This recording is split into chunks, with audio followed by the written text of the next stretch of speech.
आइए दोस्तों, आज की कहानी शुरू करते हैं जिसका नाम है ड्रैगन और चिक्की कैसे बने बेस्ट फ्रेंड्स। तो ये कहानी है उस रात की जब बहुत ज़ोरों से बारिश आ रही थी और तूफ़ान भी आया हुआ था। चिक्की अपने कमरे में बैठकर ड्रैगन्स की कहानियाँ पढ़ रही थी। चिक्की को ड्रैगन्स की कहानियाँ पढ़ना बहुत पसंद था। वो बचपन से ही ड्रैगन्स की कहानियाँ पढ़ती और सुना करती थी। चिक्की अपने ख़यालों की दुनिया में ही खोई रहती थी और अक्सर ड्रैगन्स से मन ही मन बातें करती थी। यही सब सोचते सोचते चिक्की सो गई और अपने सपनों में खोने लगी। सपने में वो एक बुक पढ़ रही थी जिसमें सिर्फ और सिर्फ ड्रैगन्स की ही कहानियाँ थी। वो बुक कोई साधारण बुक नहीं थी बल्कि एक जादुई बुक थी। चिक्की उस बुक को इतनी गहराई से पढ़ रही थी कि पढ़ते पढ़ते वो उस बुक के अंदर ही चली गई और एक जादुई संसार में पहुंच गई।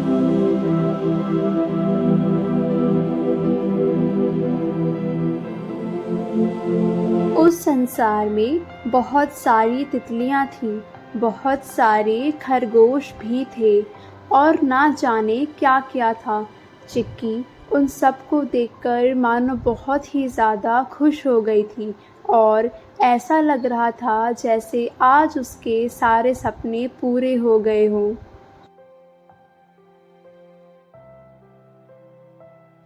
चिक्की धीरे धीरे आगे बढ़ी और उसे एक बहुत ही सुंदर महल दिखाई दिया। नदी के पास बना वो महल बहुत ही जगमगा रहा था।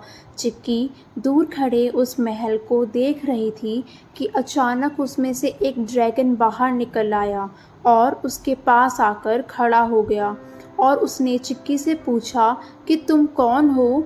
चिक्की पहले तो घबरा गई पर उसने हिम्मत जुटाकर बोला कि मेरा नाम चिक्की है और तुम्हारा नाम क्या है।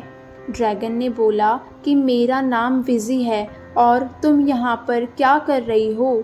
चिक्की ने कहा वो सब तो मुझे नहीं पता, पर विज़ी तुम इतना दुखी क्यों हो। विज़ी ने दुखी होते हुए बोला कि आज हमारा टैलेंट कंपटीशन है और सबने उसमें पार्टिसिपेट किया है, पर मेरे पास तो कोई टैलेंट ही नहीं है। चिक्की ने विज़ी को समझाया कि सबके पास कोई ना कोई टैलेंट ज़रूर होता है। तुम कुछ तो सोचो, क्या तुम्हें गाना गाना आता है? क्या तुम्हें डांस करना आता है? क्या तुम्हें फुटबॉल से खेलना आता है? इसी तरह चिक्की विज़ी से बहुत सारे क्वेश्चंस पूछती गई और विज़ी हर बार चिक्की को मना करती गई। चिक्की के बहुत ज़्यादा सोचने के बाद उसको याद आया कि उसने एक स्टोरी बुक में ड्रैगन्स की जादुई नदी के बारे में पढ़ा था। चिक्की ने विज़ी को बताया कि यहाँ पर कोई जादुई नदी है, अगर हम उसके पास जाएंगे तो वो हमारी मदद ज़रूर करेगी। पर विज़ी को ऐसी किसी नदी के बारे में पता नहीं था।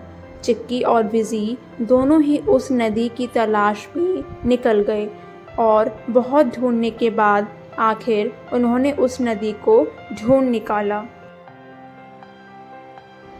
विज़ी ने नदी को पुकारा, मिस नदी, क्या आप मुझे सुन रही हैं?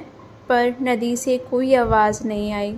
फिर विज़ी ने नदी को बहुत चिल्लाकर पुकारा, मिस नदी, क्या आप मुझे सुन रही हैं? फिर नदी से एक बहुत ही गुस्से वाली आवाज़ आई कि कौन चिल्ला रहा है? तुमको दोनों को क्या मैं बहरी लगती हूँ जो इतना ज़ोरों से चिल्ला रही हो? और जल्दी से अपना काम बताओ और जाओ यहाँ से। विज़ी ने प्यार से बोला, मिस नदी, मैंने सुना है आप लोगों को उनकी एक खासियत देती है, क्या आप मेरी भी मदद करोगी उस खासियत को देने में?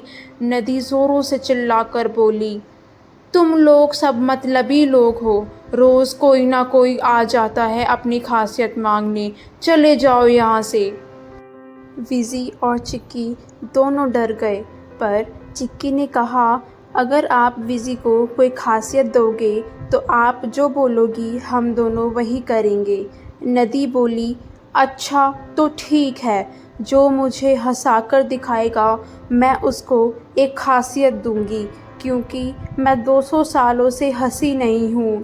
तो फिर क्या था, विज़ी लग गई मिस नदी को हँसाने में। विज़ी ने ढेरों चुटकुले सुनाए, उल्टे सीधे पोजेस बनाए और भी बहुत कुछ किया, पर नदी बिल्कुल भी नहीं हँसी। विज़ी थक कर बैठ गई। चिक्की को याद आया कि जब उसने स्टोरी बुक पढ़ी थी तो उसमें नदी का कोई दोस्त नहीं था। तो उसने विज़ी को समझाया कि तुम्हें मिस नदी से प्यार से बात करनी चाहिए और उनसे पूछना चाहिए कि वो 200 सालों से क्यों नहीं हँसी।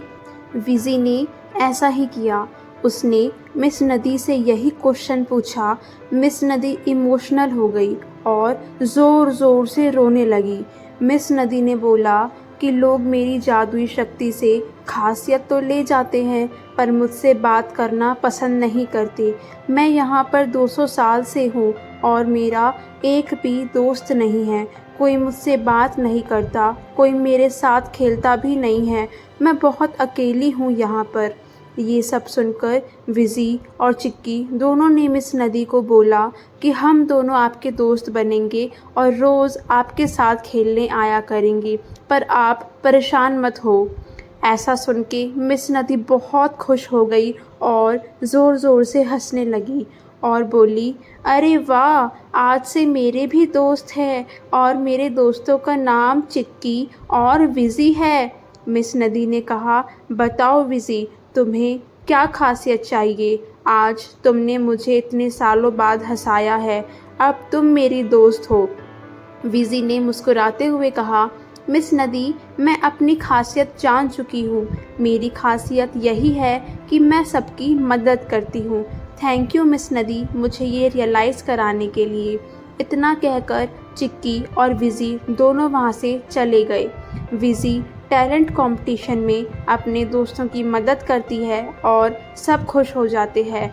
विज़ी भले ही टैलेंट कंपटीशन ना जीत पाई हो, पर उसने अपने अंदर की खासियत को पहचाना और नए 2 दोस्त भी बनाए।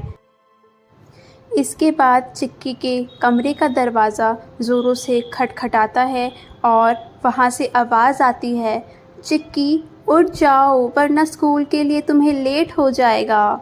चिक्की की आँख नींद से खुल जाती है और वो ये सब सोचकर बहुत ही ज़्यादा खुश हो जाती है। तो दोस्तों, ये कहानी यहीं पर ख़त्म होती है। अगर आप लोगों को ये कहानी अच्छी लगी तो प्लीज़ इस वीडियो को लाइक करें और मेरे चैनल को सब्सक्राइब भी कर दें। Thanks for watching. बाय।